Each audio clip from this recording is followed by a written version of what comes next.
Traveler Paimon! You're full of energy today. You have something for me, you said? Is it some quick and easy way to make Mora by any chance? Well, actually, it's some kind of task from your master. Yeah, that's a hard no. But I guess I don't have a choice, huh? An enterprising spirit is important and all that. I just know it's going to be torture, though. I know that old hag all too well. Why don't you just take a look first? Huh. This book doesn't seem so special to me. Oh, whoa! Letters just fell out of it. Oh! Maybe she's trying to reconcile with you? No idea. Either way, it looks like I'm supposed to open these 3 letters in order. Well, let's start with the first one. If this is her task, it should be okay for us all to read. Come on, let's see what this is about. Oh, how long it's been, my student.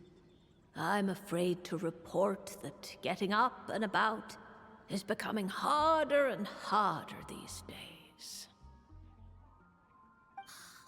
The sympathy card. She could have tried to make it sound a bit more genuine at least. Remember when I would chase you and you would run for dear life, trying to use that hydro phantom of yours to distract me? Oh, seems like it was just yesterday. Now you're off on your own, and I laze the days away in my rocking chair. I really should get some exercise again. Well, then get it some other way, you old hag. Now, I'm sure you're curious as to the purpose of this letter. And to that, I say this. If you want to learn how to predict the fate of an entire kingdom, or even the entire world, head to Sumeru and search for the gate to an underground kingdom. Once there, open the second letter. Huh. But she knows how to lure people in, that's for sure. Is she serious about passing on her secret technique? Because she really is getting old. You two have such a weird dynamic. When you talk about sentimental stuff, you fight. But when it comes to dry academic stuff, you get all emotional. Anyway, this gate to an underground kingdom sounds familiar. Wait, you've heard of it? Yeah, it should be the same one we're thinking of. Perfect. I don't even need to investigate then. Oh, that means no hired guide, no lodging, no shelling out Mora left and right. Come on, there's no time to waste. Let's go. And since you didn't mention a transportation fee just now, Paimon's guessing that means... Yep, same method as usual. Let's go.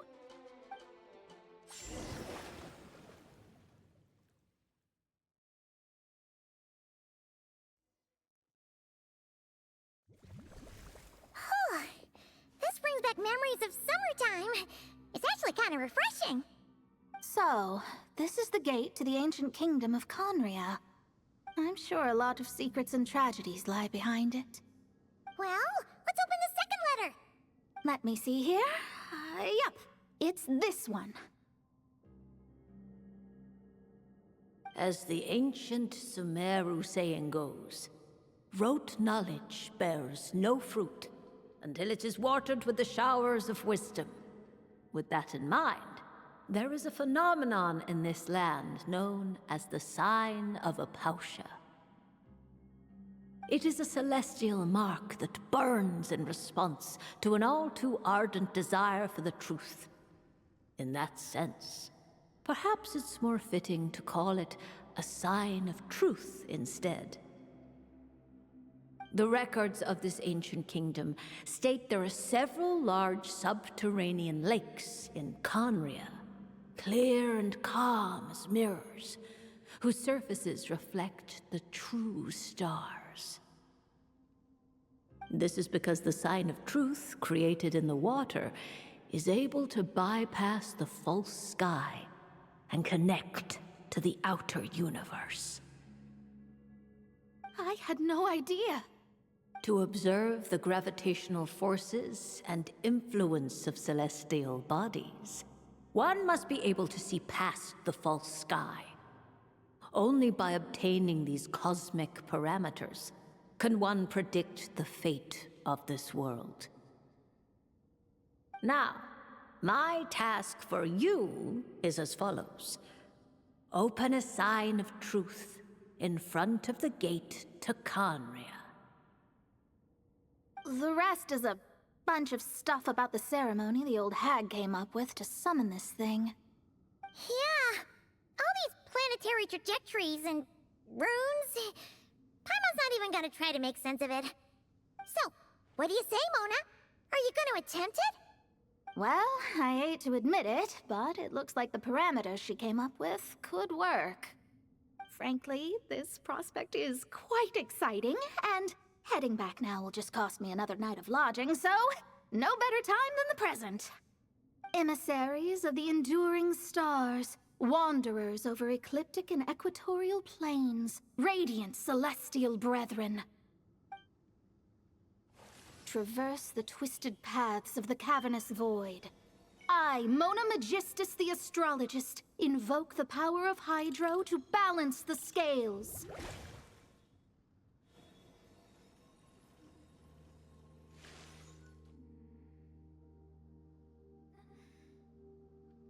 By wisdom and truth, let the thirst be relieved. I, Mona Magistus, the Astrologist, summon you, O stars, to stand before me! Did it work? Ah! Monsters! How did that happen? No dice. The sign of truth only opened long enough for the monsters to slip through. Darn it. I didn't get a glimpse of the real stars at all. Whatever. I'll just take it out on you! The ceremony failed, but the old hag's new theory seems workable. I have a better grasp of hydromancy now, and the perfect test subjects to test it on.